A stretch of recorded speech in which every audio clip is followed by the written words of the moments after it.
Warning! While the content being reviewed was originally intended for children, the Rabid review is not for children 17 and under. Due to foul language, adult humor, and sexual references, viewer discretion is strongly advised.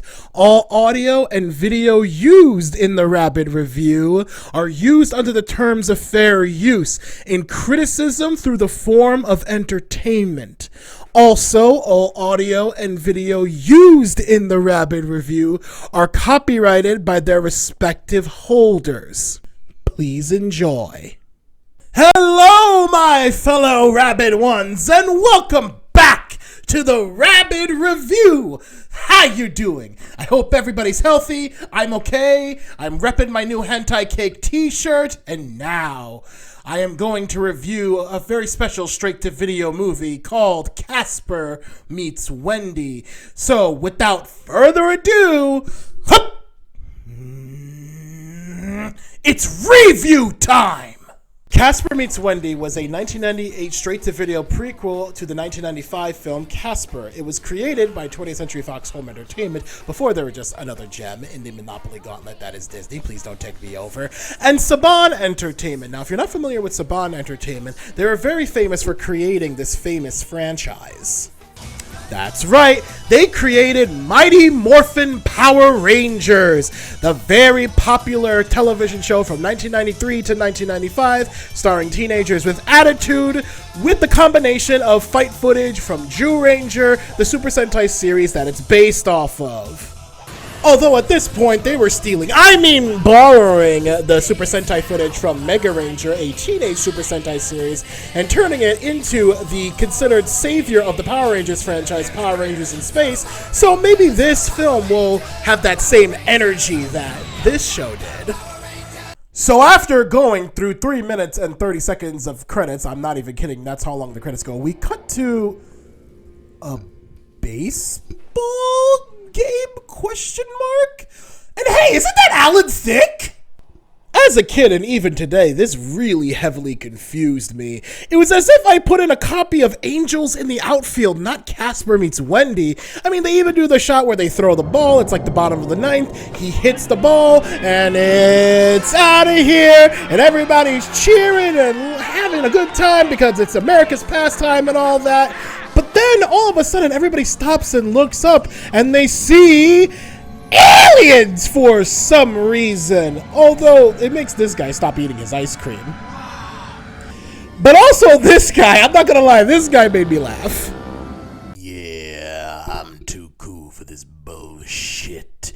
And then it starts doing the thing from Close Encounters of the Third Kind where it's communicating. It's too bad they didn't have the president from Monster vs. Aliens.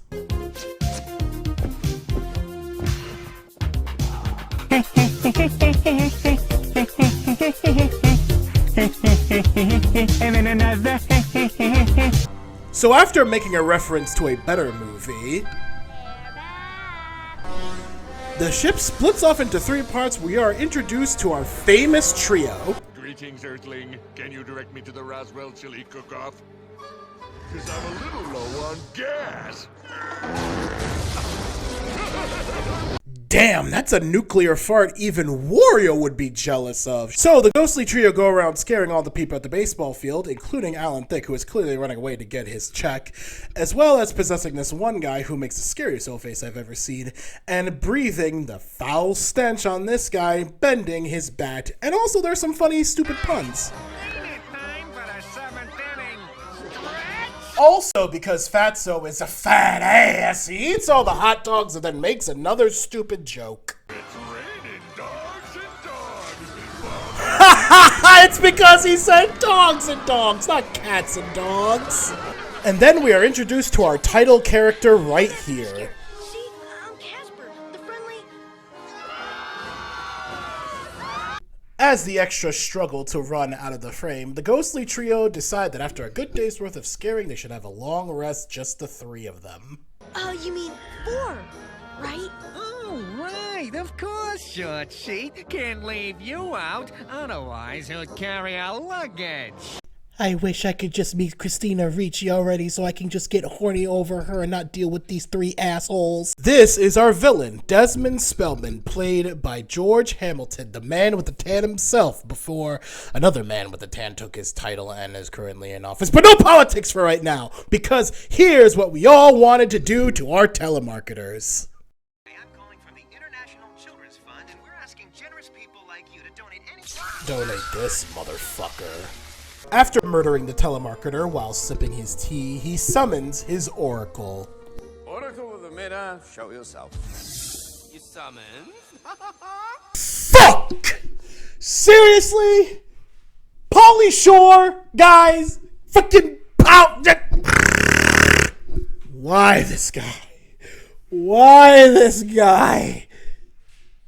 I'm going to give you a little bit of context for why I do not want this guy in this movie. Pauly Shore was a 90s comedian who was in such movies as Son-in-Law, Encino Man, and Biodome. All movies that did horrifically terrible, and the only reason why he was in them was because of his family legacy. Anyway, that's a story for next time. Right now, we have to see Desmond Spellman doing his daily routine. Give me the stock quotes, the weather, and the witch rankings. So apparently he uses this oracle as his own personal Siri, because Siri didn't exist back then. But the oracle also warns Desmond Spellman of a great threat. Who could be greater than Desmond Spellman? Wendy. Ooh, the good little witch. Good witch. As Desmond Spellman scoffs at his new threat for #1 witch, the oracle presents him with a prophecy. Oh yes, but an exile shall change, thanks to the help of an ally most strange. Witches and spirits unite as friends. She will be the greatest and your power will end. Obviously pissed off that a little girl is going to take over his spot, he asks the oracle what he can do to get rid of her. There's no adios to compare with this. Behold! The dreaded mystic abyss. Human or witch or creature not mortal. All will be lost when they step through this portal. So we have a montage of him making a very evil potion for a very evil witch. Although I do find it funny that right about here he uses a modern day appliance to mix up the potion instead of using his hands. And then goes outside to create some lightning, purple lightning at that. I think Prince is gonna sue somebody. After finishing the potion, it creates his 2 minions, using some terrible T-1000 graphics, by the way. And they are Buggy Ding Dong and Dr. Giba?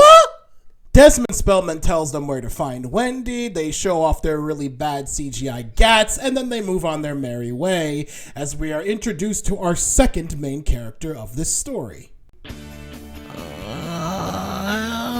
It's not for another 3 fucking years. Shut up!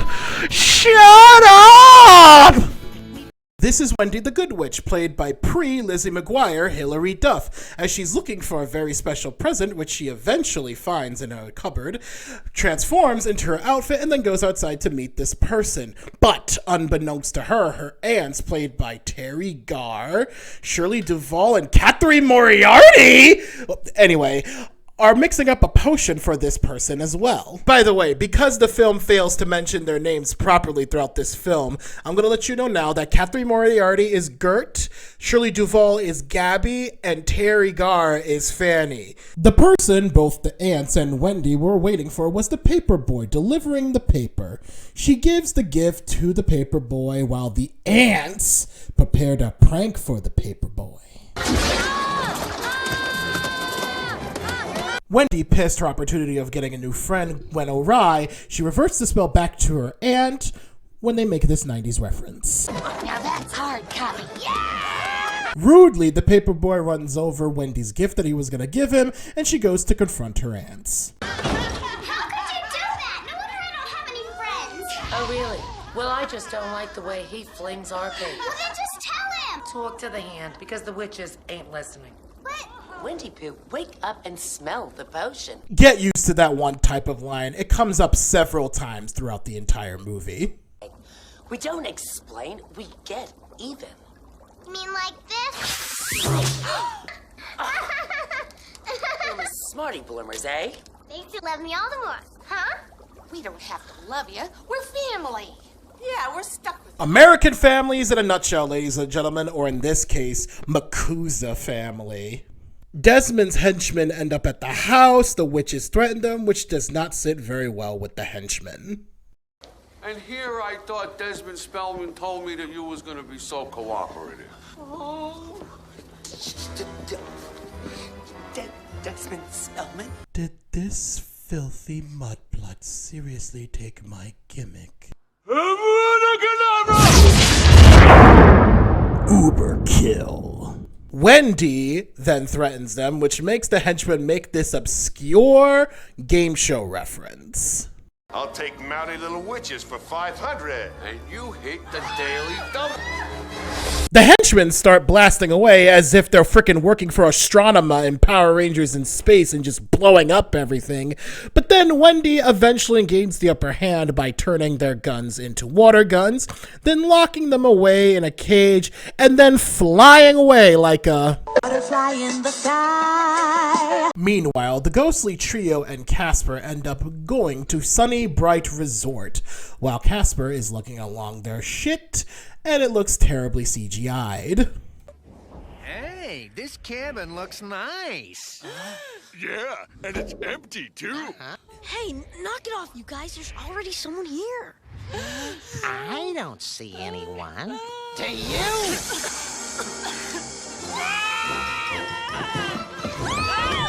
After scaring away the people out of the cabin, Casper asks why they can't be a little bit more friendly, while the ghostly trio gives them their proper response back. Drop dead! The only good fleshy is a scared fleshy, because they can't scare back. Except for witches. What's wrong with witches? Wake up and smell the coffin. See, I told you it was gonna come back again. Witches are fleshies with power.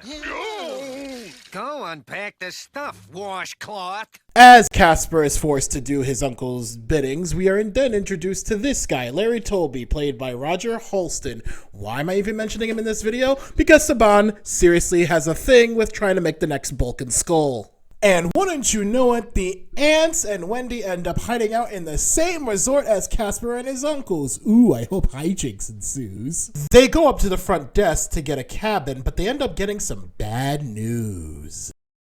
Sorry, ladies, but I just gave my last cabin to that woman. What, you mean you don't have any more vagrancies? I mean, vagrants? You don't have any rooms here? It's okay, Terry Gar. It's okay. You do not have to try that hard to be funny. It's just a Casper straight-to-video movie. So Aunt Gert decides to put matters into her own hands. Wendy tries to stop her and fails, and she ends up transforming the woman into a goat. Why, though? I've had a change of mind. Goodbye. That was pointless. So after sabotaging that woman's vacation, they realize that they don't blend in, so they do a changing montage. Shake it, nobody's gonna stop us, and nobody's gonna save the day. Never get the chance again. I think the same thing to me about. I dream about it too. I be witchin'. Watch your profanity. As Wendy and her aunts are walking over to their cabin, she runs into... Wait. Hi, I'm Josh. You've probably heard of me. Why does that kid look familiar? Wait, it's Justin from Power Rangers Turbo! Mighty engines roar, turbo charge for more. Drive 4 on the floor. Go! Power Rangers Turbo, go! Power Rangers Turbo, go! So Justin tries to slip into Wendy's DMs like he's some sick-ass Zoomer. Edgert finds out and then scolds her, letting her know that she cannot talk to anybody or else they'll get caught, when Wendy brings up a fair point. But why are we running from this Desmond guy? Why don't we just all go confront him? Better to confront a nuclear missile. Okay, Gert seriously saw Dr. Strangelove one too many times to come up with that conclusion. So Desmond's henchmen come back from their failed mission, which does not sit very well with Desmond.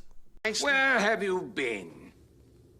Oh, well, this diner had a breakfast special, see? And...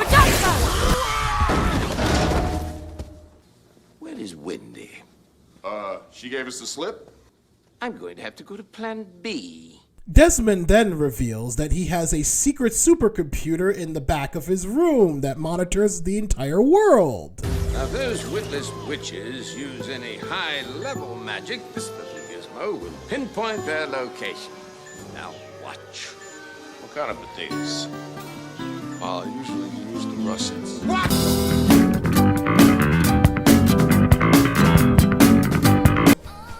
Yeah, I know. I used a cheap JoJo meme to end this review on it to be continued. But that's only because without more likes and subscribes, so please do that.